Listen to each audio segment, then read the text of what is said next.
The first thing I do when I want to journal is get out my scrap box. I have just this shoe box full of all types of pictures and papers and everything that I scan into my Patreon I use for myself after I scan it in. So I just go through it and I pick out pictures that I'm liking that day, or if I have a certain idea for a spread, I try to find pictures that are fitting that idea. But I didn't print anything out today. Sometimes I do if I have something specific in mind, but today I just used what I had, and I usually just pick out more photos than I actually use in the spread just so that I have a bunch of options. But yeah, so I picked those out and then I got started.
On my Instagram videos, I always leave out the cutting and the rearranging process because it does take a lot more time than I make it seem like. So I do spend a lot of time cutting stuff out, but with collage art, I think it's important because it just looks messy if you don't cut things out with good detail. Like with this girl that I'm cutting out, I want to cut right along the edges of her body and not leave any of that background, just because I think it looks better if you really pay attention to that detail and make it so she's like isolated on the page, if that makes sense.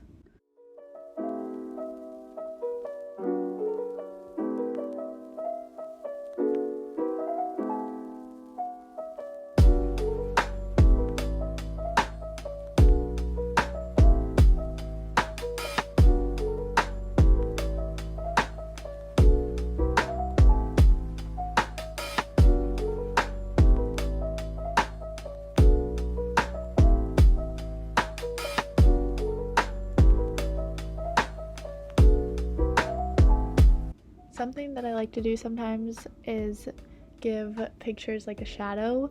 So I am cutting out this newspaper along the edges of the picture of the girl so that it looks like she kind of has a newspaper shadow behind her. You'll see what I'm talking about. It's so hard to explain these things, but I'm trying because I know you guys probably want to know more about it. But yeah, I am just cutting out so that the newspaper is the same shape as the girl.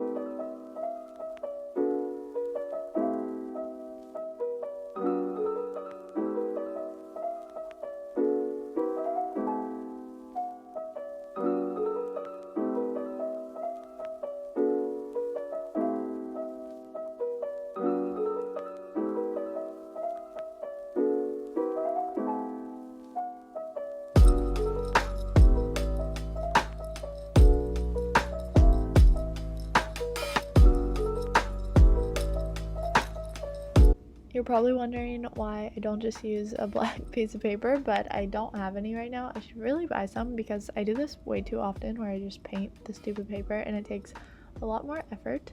And I'm using the tiniest paintbrush and I had to go get a bigger one because that just wasn't cutting it. But this is just because I wanted a black background, and a way easier tip would be to just buy some black paper.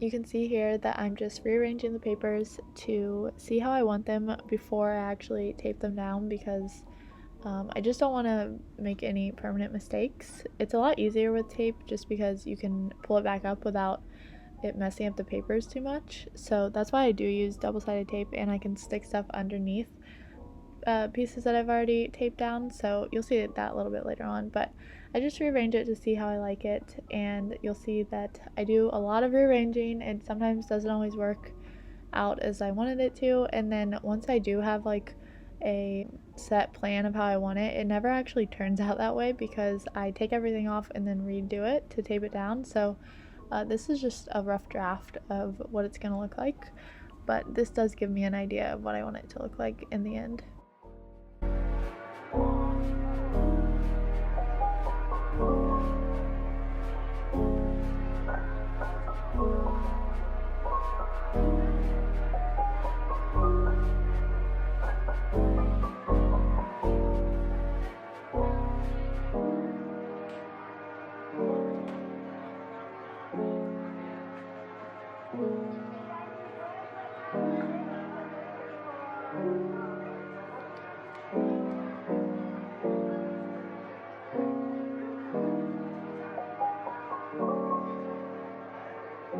Here's where I actually start taping stuff down, and I only use either 1 or 2 small pieces of double-sided tape because it's so much easier.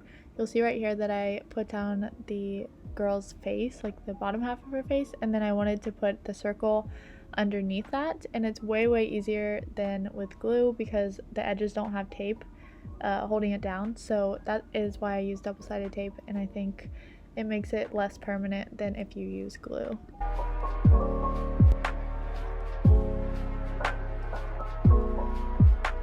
Also, if you're wondering why I don't just initially tape down the papers that I want underneath the other ones, it's because either A, I forget that I want those underneath, or B, I change up my plan later on and I decided I want something underneath another paper, or it looks better like that, or whatever. All of these rearrangements are not set. Like, I always change stuff later on and I add stuff in depending on what looks good or what I think needs to be added. I tried to add in a book underneath the left side of the journal just because magazine pictures or pictures from books always have glossy paper, which gives them a glare depending on how the light hits it. That's why it's so hard to film with pictures from magazines, and why I didn't ever use magazine pictures. I always printed stuff off, but I'm trying to be better about that. So yeah, I hope that the glare isn't too bad in this video, but it's hard to avoid.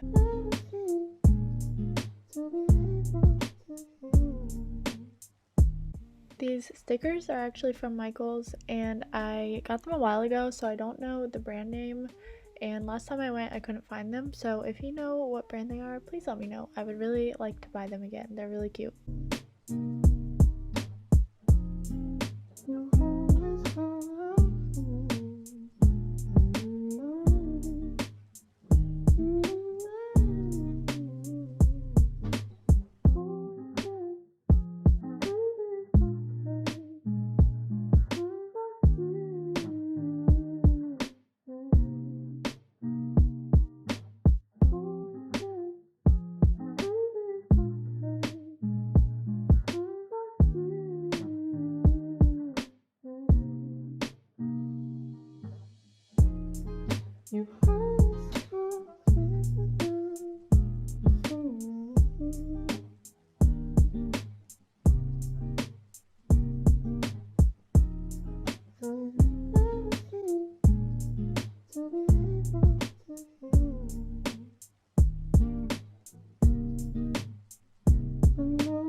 Something I like to do a lot when I'm working with different colored papers, like light versus dark, is to do a drawing but make it look inverted, kind of. So on the light paper, I'll draw with a black pen, and on the darker paper, I'll draw with a white pen, and then connect the whole thing. So this branch looks like it's extending all the way across, but it looks pretty cool because obviously it's in two different colors. So a lot of people ask me about it, so I figured I would put it in this video just so you can see exactly how I do it. It's pretty simple, but I figured I'd share it.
A lot of times when I put down background papers that will extend across the entire journal, I like to leave a space in the middle because if I shut it sometimes and I don't leave that space, it will like crinkle up on the edges when I shut it. So I put a piece of masking tape down the center just so that it doesn't look like there's a big old gap. And I just like the look of masking tape. Some people might not, but I personally do, so I use it pretty often in my journals.